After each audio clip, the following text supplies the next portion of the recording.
Section 3(2) also requires that the statutory declaration must be supported by the parents of the spouses or persons standing in loco parentis at the time of the application for registration. Upon receipt of an application for the registration of a marriage, the registrar is required per Section 4 to register the marriage and notify the public of the registration of the marriage. The notice must be displayed on a public notice board at the office of the registrar within 28 days of the application for registration.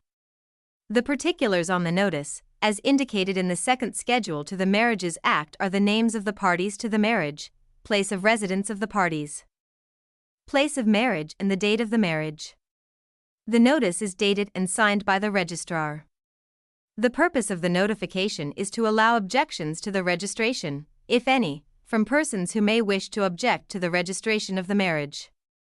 The law requires that the objection must be heard in chambers.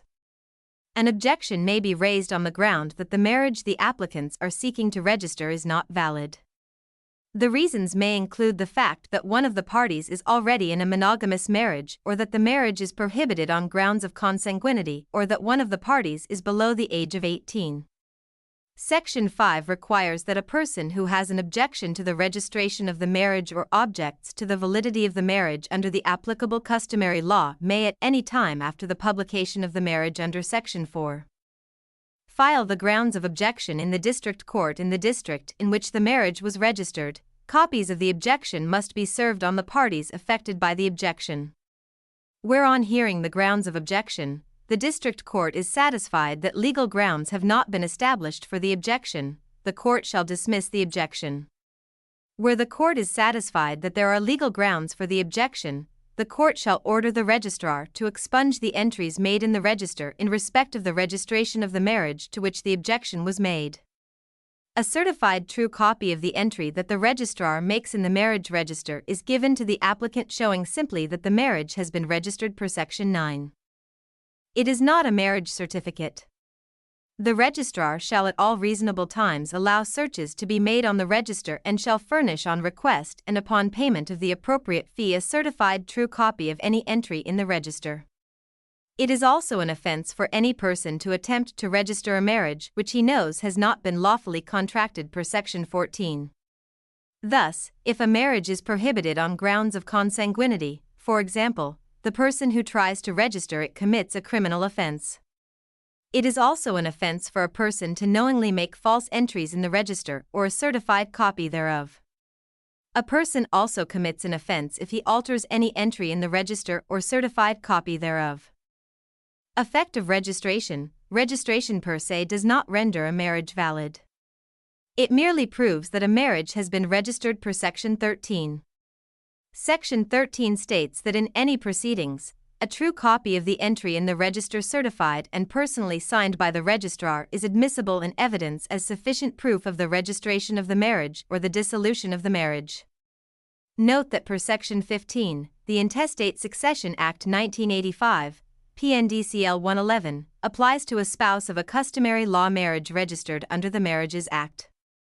Section 15(2) further states that despite subsection 1, where a court is satisfied by oral or documentary evidence that a customary law marriage had been validly contracted between the deceased and a surviving spouse, the court shall make an order for the estate of the intestate to be distributed in the same manner as the customary law marriage registered under the Act.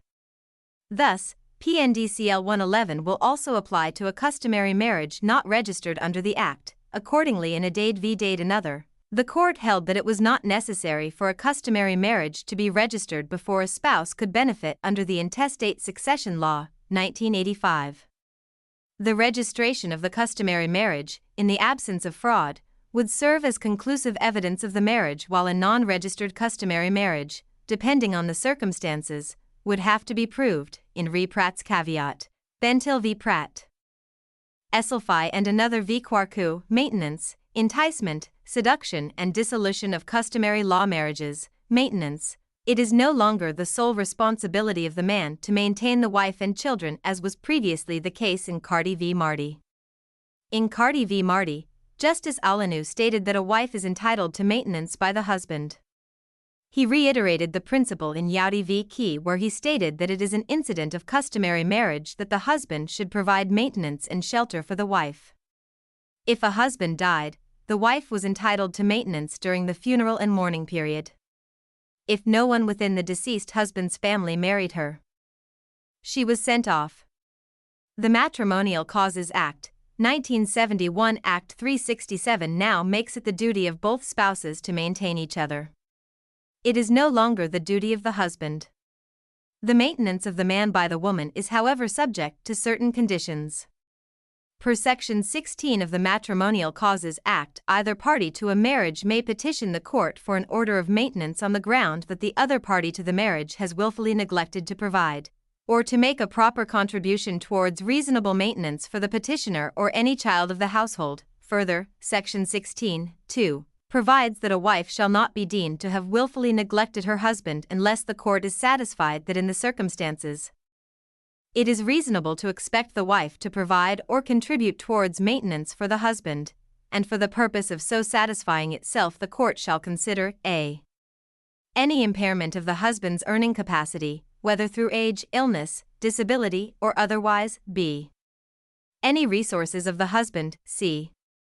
the earning capacity and resources of the wife, and d.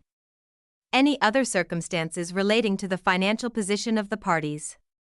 The court may also in just circumstances award maintenance pending suit. Section 19 of the MCA provides that the court may, whenever it thinks just and equitable, award maintenance pending suit or financial provision to either party to the marriage. But no order for maintenance pending suit or financial provision shall be made until the court has considered the standard of living of the parties and their circumstances. Section 16(3) further provides that a respondent shall not be deemed to have willfully neglected a child of the household where that child is not the natural or adopted child of the respondent unless the court is satisfied in all the circumstances that it is reasonable to expect the respondent to provide or contribute towards maintenance for that child of the household, and for the purpose of so satisfying itself, the court shall consider a. whether the respondent had assumed any responsibility for the child's maintenance, and if so, the extent, duration and basis of that assumed responsibility, and b. whether any person other than the respondent is responsible for the maintenance of the child, and if so, the extent to which that party is maintaining, or might be able to maintain, the child, and c. any other circumstances relating to the relationship between the respondent and the child, in the event where a spouse is unable financially to defend a suit. Section 24 of the MCA provides that at any time after the commencement of proceedings, the court may require either party to pay to the other party such sum or sums of money as are reasonable to enable that party to maintain or defend the suit. Enticement. Under customary law, a wife is expected to take care of the household, do the laundry, clear the house, cooks, and keep the husband company. She is also expected to be faithful to the husband and bear children for him. The husband in turn is expected to maintain the wife and children subject only to the provisions of the MCA discussed above. When a third party induces a wife to withdraw her services from the husband may bring an action in enticement against the third party and claim damages. The wife is, however, not entitled to this remedy. Enticement is a common law tort unknown to customary law. However, Section 54 of the Courts Act gives the court a discretion to adopt and apply such principles of the common law or customary law, or both, as will do substantial justice between the parties, having regard to equity and good conscience. In a case of enticement, the principle known to the common law tort are applied. The husband has to prove that the defendant procured, persuaded, and induced his wife to leave him. It is a violation of the husband's legal right to the wife's consortium. The burden is on the husband to prove that the wife withdrew her services as a result of the defendant's inducement, in mate via honor. The court held that for an action of enticement to succeed, it was not enough to show that the defendant committed adultery with the plaintiff's wife, since an action for enticement is wholly independent of sexually immoral factors. To succeed, the plaintiff was persuaded or procured by the defendant to cease cohabiting and consorting with him. The husband must prove that the inducement induced and the wife withdrew her services as a result of the inducement. Seduction, on the other hand, involves sexual and immoral activity between a married woman and another man. Under customary law, the touching of a woman's waist beads, for example, may amount to seduction in certain tribes. In Avugi via Bugri, the wife confessed to having sexual intercourse with the defendant. It was apparent that the defendant had seduced the plaintiff's wife. The husband chose to keep his wife, and the defendant was ordered to pay damages to the husband. The husband of a seduced woman may choose either ifare, damages/compensation, or dissolution of the marriage. He cannot claim both at the same time. Ifare is the compensation paid to a husband by a seducer for the pacification of the husband's injured feelings, honor, and pride. The marriage continues as usual after the payment of the ifare. The quantum of ifare depends on factors such as the social standing of the husband in the community and the wife's character. If the husband opts for the dissolution of the marriage, the seducer must refund the dowry, the head drink, sirinsa, and all other marriage expenses to the husband as noted in Asuma v. Care. Seduction may be proved through confession given voluntarily, where the parties are caught in a sexual act, or through circumstantial evidence such as when a woman gives birth to a child of another man. Grounds for dissolution of customary law marriage. The grounds for dissolution vary from tribe to tribe. Willful neglect to maintain the wife and children, impotence, barrenness, sterility, and infidelity on the part of the woman could all support a petition for divorce. Among the Dagambas, one of the common grounds for dissolution of a marriage per customary law is adultery on the part of the wife. The restriction to women is because customary law permits men to have more than one wife, whereas women are not similarly permitted. Among the Akants, another ground for dissolution of a marriage by a wife at customary law is desertion by the husband for a continuous period of 2 years, ill treatment, and ill conduct. Aside this, a wife may divorce her husband under Akan customary law where he fails to provide maintenance for her and her children. With the Adangbis, grounds for divorce include failure of the husband to provide maintenance for his wife and children, impotence of the husband, disobedience by the wife, and inability of the wife to bear children. The list is, however, not closed, and the courts will grant a divorce so far as there is proof that the marriage has broken down beyond reconciliation.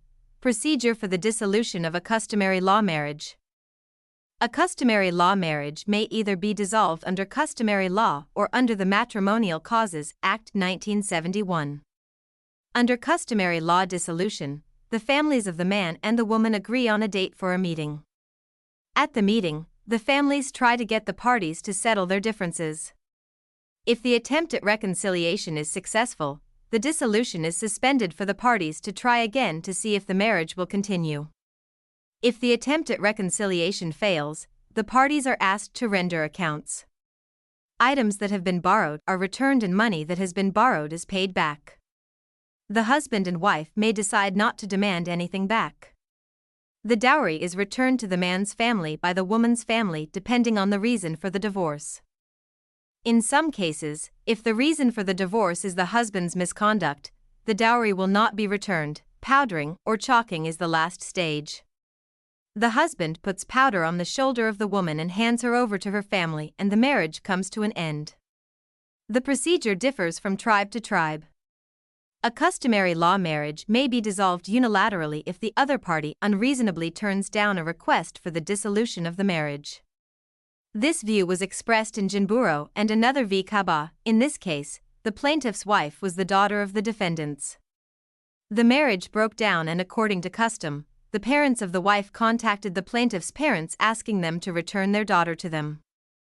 The return of a wife to her parents constitutes dissolution of the marriage under Frafra customary law, but the return is the prerogative of the husband or the husband's family. The plaintiff's father informed the parents of the wife that his son had refused to return the girl to them. The defendants argued that the refusal to return their daughter to them in their mind amounted to dissolution of the marriage. They therefore gave their daughter in marriage to one Victor Chardau. The plaintiff brought an action against the wife's parents, asking for the return of his wife. The trial magistrate made an order for the return of the plaintiff's wife or the payment of damages to the plaintiff. The defendant appealed against the decision. Justice Korantang Adao stated inter alia that the message reached the husband to return the calabash, but he had refused to do so.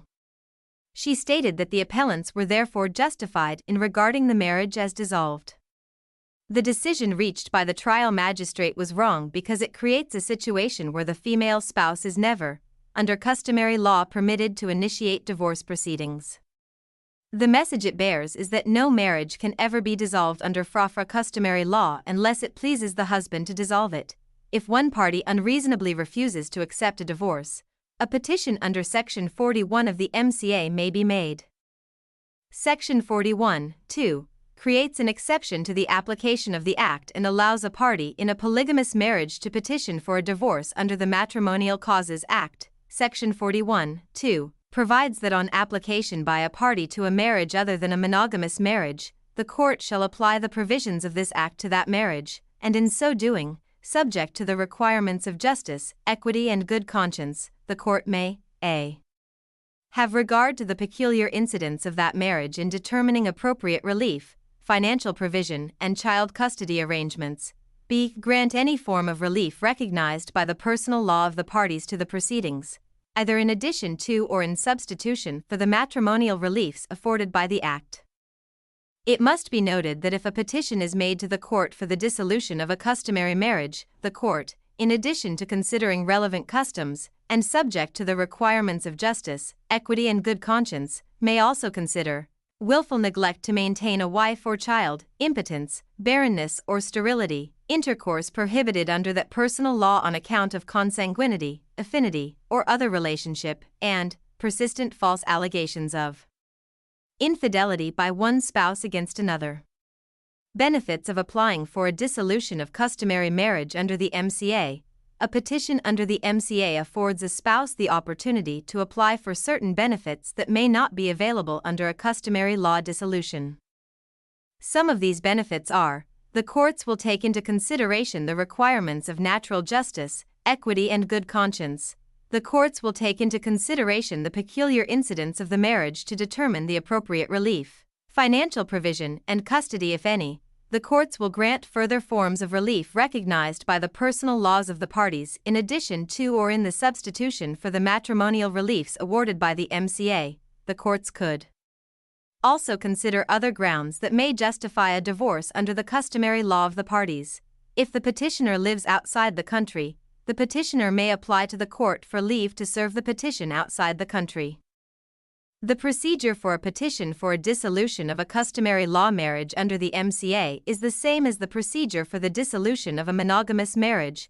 Registration of Dissolution of Customary Marriages, Section 6(1) of the Marriages Act provides that the dissolution of a customary marriage registered under the Act should also be registered. However, if the marriage was dissolved under Section 41 of the Matrimonial Causes Act, 1971, Act 367, then the dissolution need not be registered under the Marriages Act. The rationale is that the courts will have the records of the dissolution already in the register, therefore a second registration of the dissolution will be superfluous. Failure to register a divorce should not render the dissolution invalid. The Act does not expressly state the implication of the failure to register a divorce. The procedure for the registration is the same as the procedure for the registration of a customary law marriage, except that in the case of divorce the law requires both the man and the woman to inform the registrar of the dissolution of the marriage. The relevant sections are thus reproduced below. 7. Registrar to be notified of divorce. 1. Where a marriage registered under this part is dissolved in accordance with the applicable customary law, the party shall, within the prescribed period, notify the registrar of the district in which the marriage was registered of the dissolution. 2.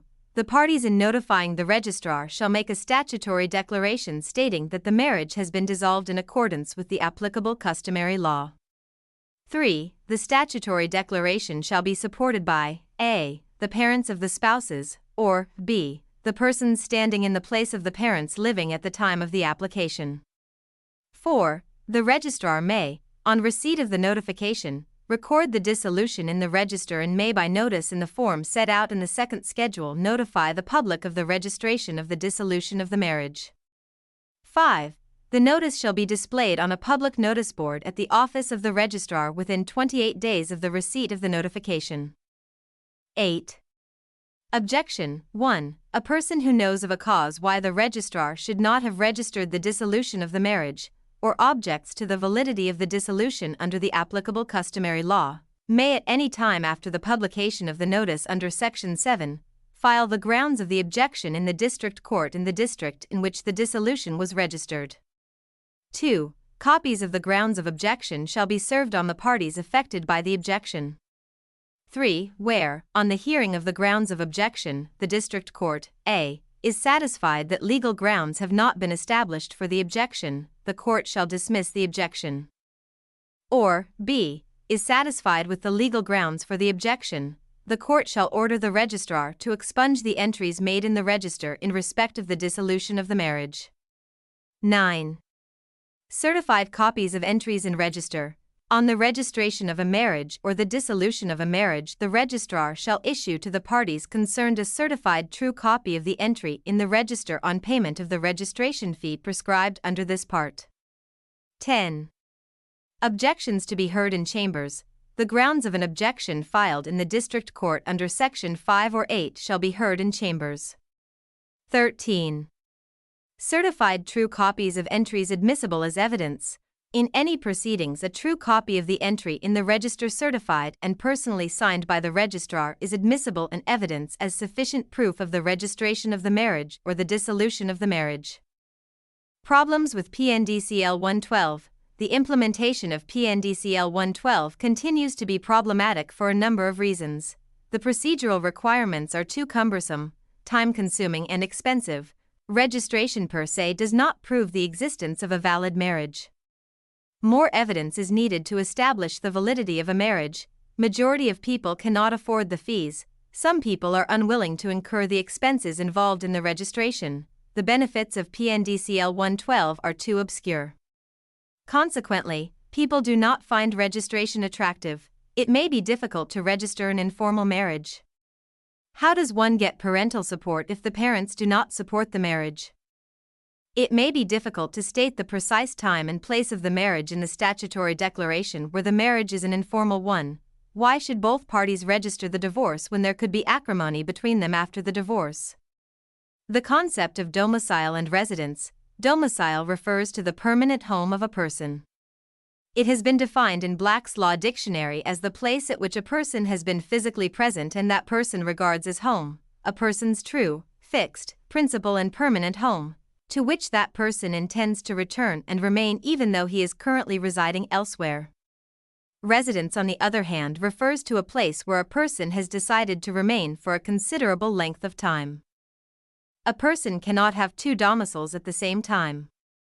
This is because the object of the law in insisting that no person shall be without a domicile is to establish a definite legal system by which certain of his rights and obligations may be governed. There are three types of domicile: domicile of origin, domicile of dependence, and domicile of choice. Domicile of origin. It is a settled principle that nobody shall be without a domicile, and in order to make this effective, the law assigns what is termed a domicile of origin to every person at birth. To a legitimate child, the domicile of origin is the domicile of the father. To an illegitimate child, the domicile of the mother. Note that Ghanaian law does not recognize the concept of illegitimacy of children. The domicile of origin of a foundling/orphan is the place where he is found. The domicile of origin prevails until a new domicile has been acquired, so that if a person leaves the country of his origin with an undoubted intention of never returning to it again, nevertheless his domicile of origin adheres to him until he actually settles with the requisite intention in some other country. There is a strong presumption in favor of domicile of origin. If a person has no other domicile at any given time, his domicile of origin automatically revives. For example, if A has a domicile of origin in Ghana and then acquires a domicile of choice in Nigeria, he later leaves Nigeria with no intention of returning to Nigeria, thus losing his domicile of choice in Nigeria, and goes to Togo, but is uncertain whether to settle in Togo. Until he acquires a new domicile of choice in Togo or any other foreign country, his Ghanaian domicile of origin revives. Davies v. Randall. Domicile of dependence. Domicile of dependence is the domicile of the parents of the child. A child acquires the domicile of the father upon birth. If there is no father, the child acquires the domicile of the mother. If the parents change their domicile, the child's domicile also changes because a child's domicile is dependent on the parent's domicile. When the child attains the age of maturity, he may acquire a domicile of choice and the domicile of origin or the domicile of dependence falls away. An adopted child under the age of 16 whose parents are not Ghanaians acquires the domicile of the adopter when the adoption takes place per Section 80(3) of the Children's Act, 1998. A married woman acquires the domicile of her husband. This will not occur if the marriage is void. But if the marriage is voidable, she will retain her husband's domicile until the marriage is annulled. She is incapable of acquiring a separate domicile of choice even though the spouse is separate by agreement or under a decree of judicial separation. Similarly, if the husband deserts his wife and acquires a fresh domicile abroad, her domicile still automatically follows his. Once the marriage is terminated, the wife is free to acquire another domicile of choice. However, Section 32 of the Matrimonial Causes Act states that for the sole purpose of determining jurisdiction, the domicile of a married woman shall be determined as if the married woman was above the age of 21 and not married. Domicile of choice. Domicile of choice occurs when an adult voluntarily and intentionally decides to reside in a place permanently. When the person changes her intention to reside permanently in a particular place, the domicile of choice comes to an end and the domicile of origin sets in once again. Any person over the age of 21 other than a married woman may acquire a domicile of choice. This can only be acquired by act and intention. This means, the person must assume residence in the country in question and must have the intention to remain there permanently. It is lost in the same way that it, by leaving the country with the intention of not returning to reside there permanently.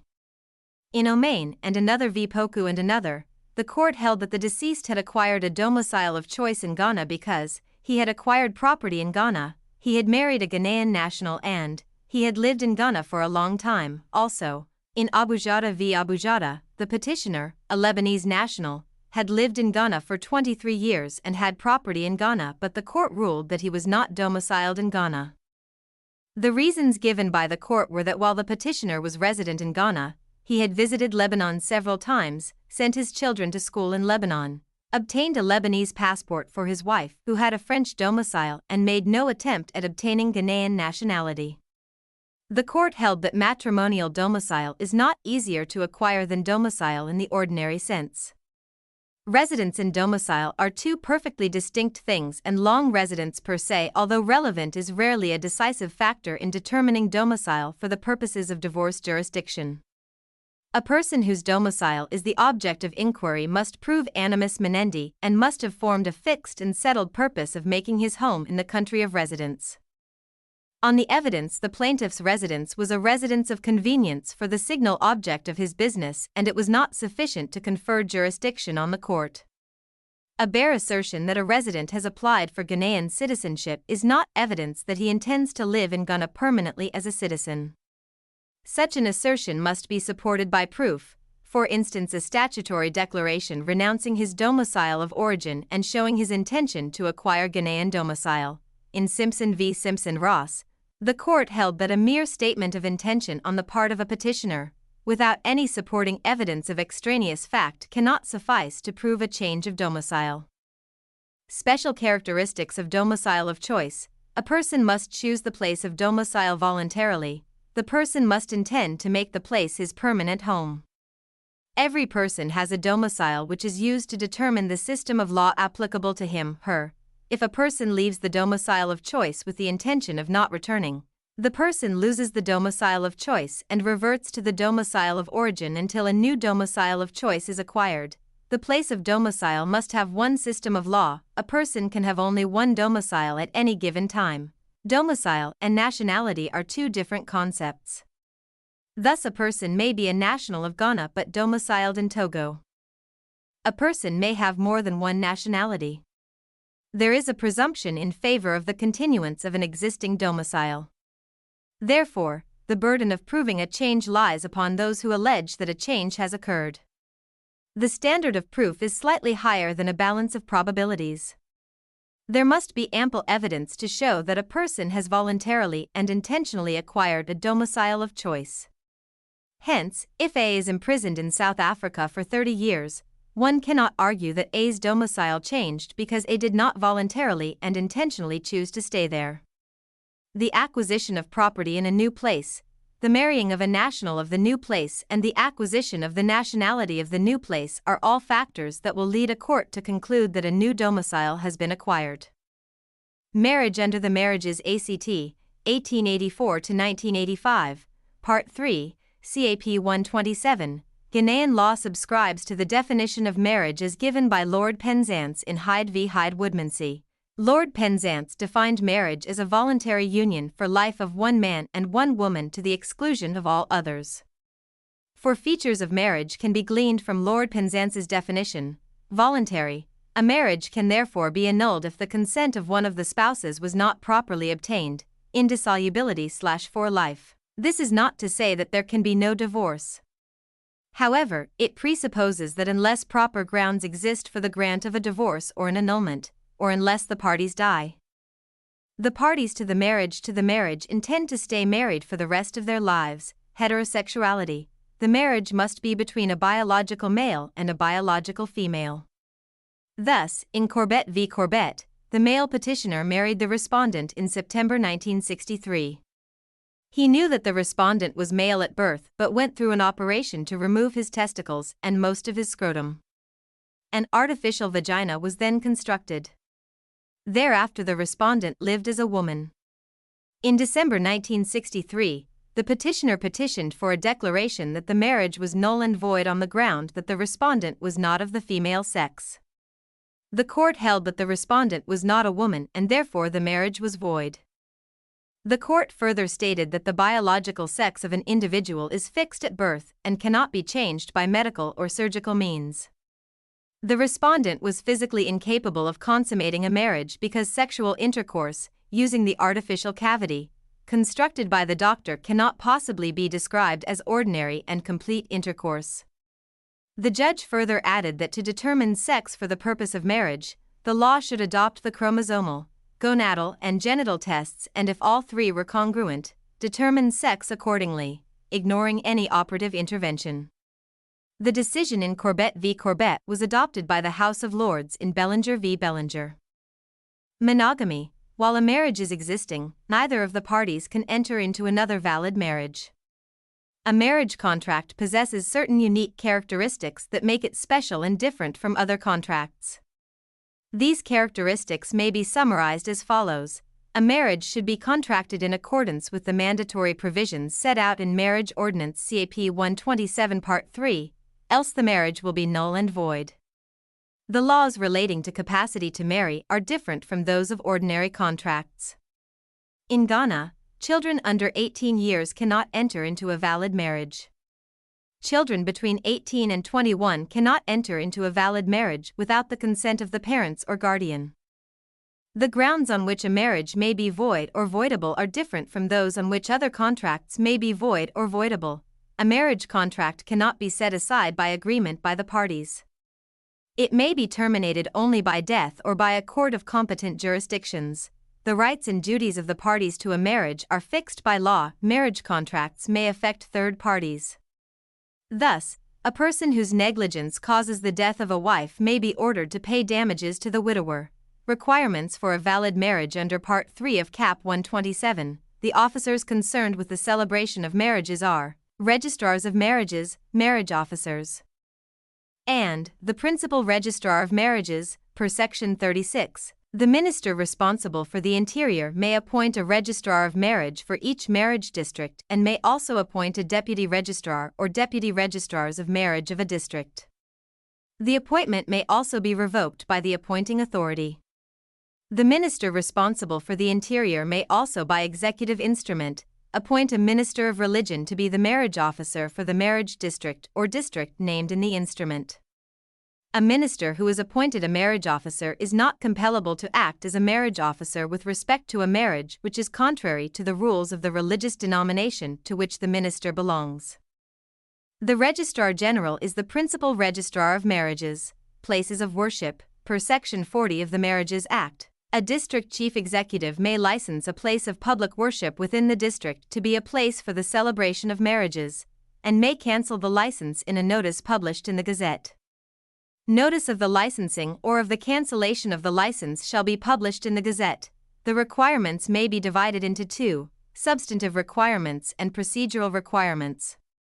Substantive requirements are as follows: A. The marriage should not be prohibited on grounds of consanguinity or affinity.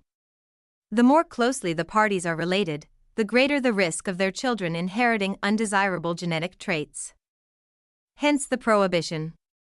Marriages are also prohibited on grounds of affinity because it is believed that such marriages are bound to create friction in the family. The difficulty here is that there is no law indicating how far the prohibition should travel. Section 74(1) of the Marriages Act states that a marriage may be lawfully celebrated under this part between a man and the sister or niece of the deceased wife, but a marriage is not valid, A. Which if celebrated in England would be void on grounds of affinity, or, B. were either of the parties at the time of the celebration of the marriage, is married under the applicable customary law to a person other than the person with whom it is celebrated. B. The capacity to marry must be present on both sides. This requires that each party must be 21 years or above. Otherwise, a marriage certificate would not be issued and a marriage celebrated without a marriage certificate is void. However, Section 59 of CAP 127 provides that where either party to an intended marriage who is not a widower or a widow is under 21 years, the written consent of the father, or the mother, if the father is dead, of unsound mind or outside the Republic, or the guardian of the mother, if the mother is dead, of unsound mind or outside the Republic, shall be produced annexed to the affidavit before a license can be granted or a certificate issued. C. The parties to the marriage must understand the nature of the contract and must freely enter into it.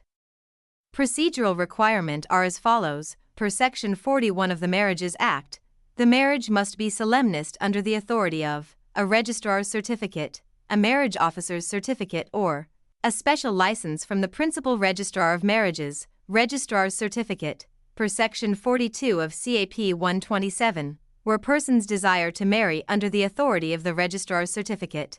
One of them must sign and give to the registrar of the district in which the marriage is intended to take place a notice in prescribed form, stating that a marriage is intended to be had within 3 months from the date the notice is given between the parties.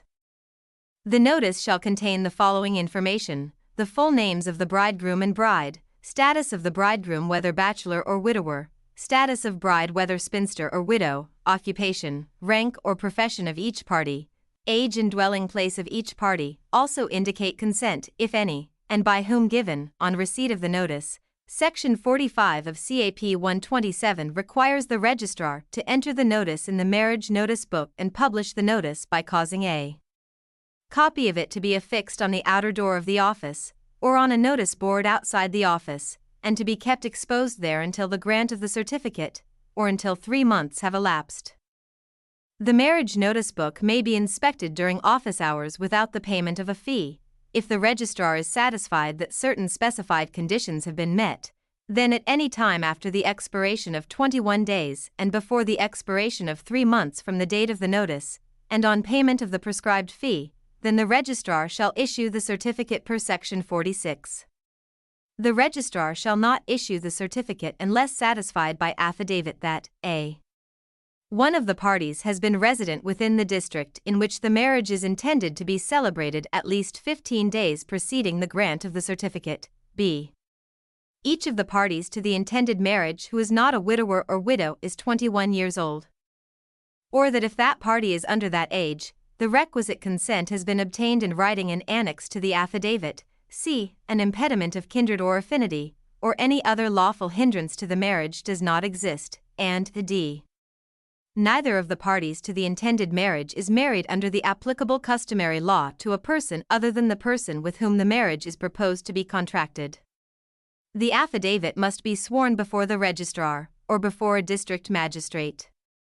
The registrar or magistrate taking such affidavit shall explain to the person making the same what are the prohibited degrees of kindred/consanguinity and affinity, and the penalties which may be incurred under Chapter 6 of the Act 29. Per Section 47, where the marriage does not take place within 3 months after the date of the notice, then all the proceedings consequent on the notice are void, and a fresh notice shall be given before the parties can lawfully marry under a registrar's certificate.